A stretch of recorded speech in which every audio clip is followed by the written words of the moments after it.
ITV's landmark documentary on the royal family has received a mixed response after viewers complained there was too much Meghan and not enough Queen. Queen of the World premiered on Tuesday night, examining the monarch's role as head of the Commonwealth as she prepares to delegate responsibility to the younger members of the family.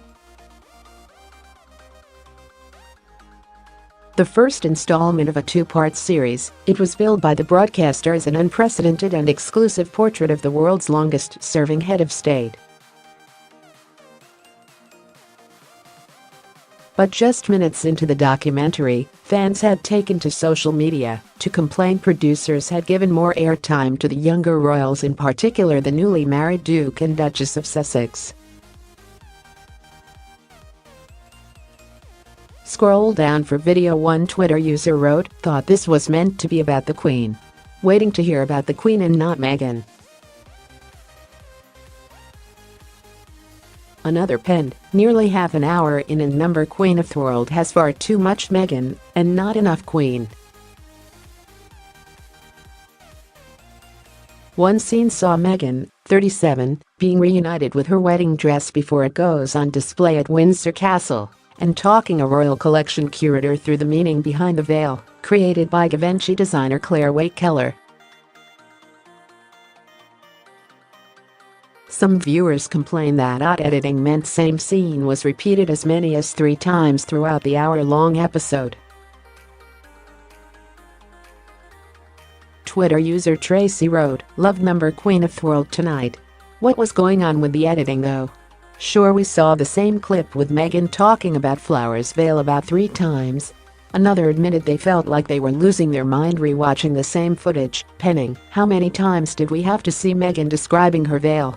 Thought I'd switched over to +1 by mistake." A third wrote, "Number Queen of the World tonight was very oddly edited. It seemed that Meghan's veil, and the same clip of her talking about it, repeated multiple times, was used as some sort of plot device." However, others argued the focus on Meghan and Harry was justified as the younger royals represent the next generation of the Commonwealth. One said, "Seeing Meghan talk about her dress and such a fine speaker shows she's going to be a massive part in the changes coming to the family." Meghan could be seen delicately handling the elaborate veil, which was embroidered with flowers from each of the 53 Commonwealth nations at the Duchess's request. It also featured Wintersuite, which grows in the garden at Nottingham Cottage, the home she shares with Prince Harry, in the grounds of Kensington Palace, and the California poppy, a nod to her native state. Meghan's husband Prince Harry also appeared in the documentary, in which he is seen joking that he still panics when he bumps into his grandmother the Queen in the corridors of Buckingham Palace. Elsewhere, viewers were amused by the narrator describing Meghan's bridal gown as the most famous dress in the world, citing Diana and Kate's wedding dresses as equally memorable.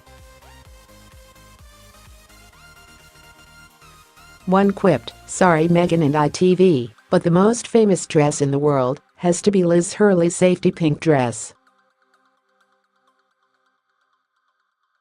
Queen of the World examines the head of state's role as a global figure and the baton she is passing on to younger members of the royal family as they continue to strengthen ties with the family of nations. Harry is now a Commonwealth Youth Ambassador and has already spoken about how his wife will join him in his work, which will see them begin a major Commonwealth tour in October.